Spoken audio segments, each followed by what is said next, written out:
शाम को बहुत तेज़ चक्रवात की तरह आंधी थी, जिसकी हवा की रफ्तार करीब 60 से 80 किलोमीटर प्रति घंटा की स्पीड से हवाएं थी, जिसमें बड़ी संख्या में पेड़ गिरने से और अन्य कारणों से उससे संबंधित हैं। तो उसके कारण से करीब जनपद में 17 लोगों की मृत्यु हुई है, जिसमें से 2 मृत्यु आकाशीय बिजली से हुई हैं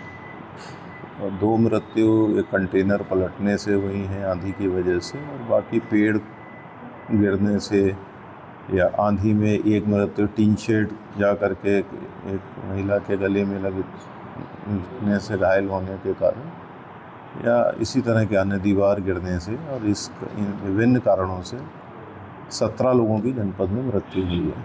तो अभी आकलन किया जा रहा है कि ये जो भी जनपद में कुल संख्या है पशु हानि की, जन हानि की, या लोगों के आवासों को जिनको क्षति पहुंची है, तो उनको दैवीय आपदा के अंतर्गत हम लोग सहायता राशि का शीघ्र वितरण सुनिश्चित कराएंगे। मृतकों के परिवारों को 4 लाख रुपए प्रति परिवार इसमें दैवीय आपदा की तरफ से उनको सहायता राशि मुहैया कराई जा रही है। कल जनपद फतेहपुर में 13 मई को काफ़ी तेज आंधी आई थी, जिसमें जनपद की तहसील खागा में काफ़ी क्षति हुई है। दुख के साथ ये भी कहना पड़ रहा है कि अभी तक 11 लोगों की मौत हो गई है और 2 पशु भी इसमें क्षतिग्रस्त हुए हैं। एडीएम एफआर जो है अस्पताल भी गए हैं घायलों को देखने के लिए, और जहां पे मृतक हुए हैं उनके भी परिवार से मिलने के लिए गए हैं। लगातार जिला प्रशासन की ओर से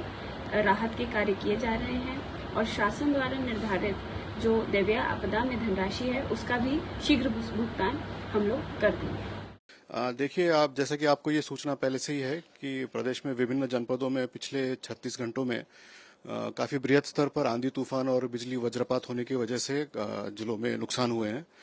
तो ये कंट्रोल रूम के माध्यम से हम लोग इसको लगातार मॉनिटरिंग करने और जिलों से जो सूचना अब तक प्राप्त हुई है 19 जिलों में जो है इसके डैमेजेस हुए हैं, नुकसान हुआ है। तो अब तक लगभग 89 लोगों की मृत्यु की सूचना प्राप्त हुई है और करीब 53 लोग जो है घायल हुए हैं। 53 लोगों को घायल होने की सूचना प्राप्त हुई। 114 जो है जानवरों की मृत्यु की सूचना प्राप्त हुई है और करीब 87 घरों का जो है उसमें गिरना या फिर उसको क्षतिग्रस्त होने की सूचना प्राप्त हुई है। ये सूचना अभी भी संकलित की जा रही है, क्योंकि जो सुबह जो घटना होती है या फिर रात को 3 बजे के बाद में या फिर 4 बजे के आसपास जो घटना हुई उसे अभी अपडेट किया जा रहा है। जो आकलन आया हुआ है, ऐसा लग रहा है कि ये संख्या बढ़ सकती है, परंतु सभी जनपदों के साथ में हमारी चर्चा हो गई है, बात हो गई है, मीटिंग और रिव्यू एक बार हो चुका है और सभी जनपदों के जो जिलाधिकारी हैं उनको सूचना जा चुकी है। वे लोग अपने स्तर से बृहद स्तर पर रिलीफ और रेस्क्यू ऑपरेशंस में लगे हुए हैं। अभी जो मुख्य हमारा जो प्रायोरिटी होगा, इसमें जो लोग ट्रैप हुए हैं पेड़ों के नीचे या फिर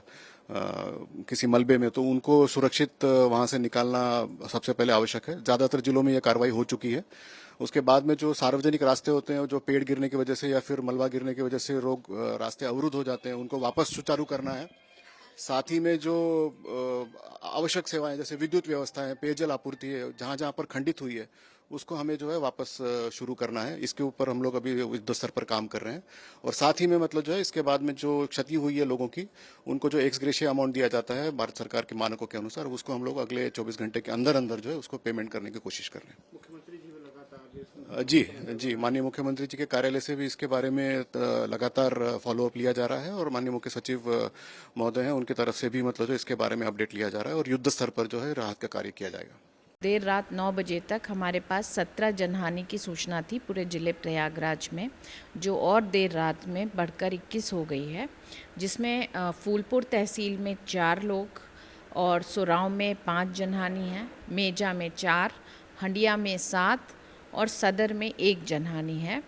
और ये जितनी भी जनहानियाँ हैं इसमें प्रॉपर डॉक्यूमेंट्स एकत्र किए जा रहे हैं जो डिसीज पर्सन है उसके परिजनों से,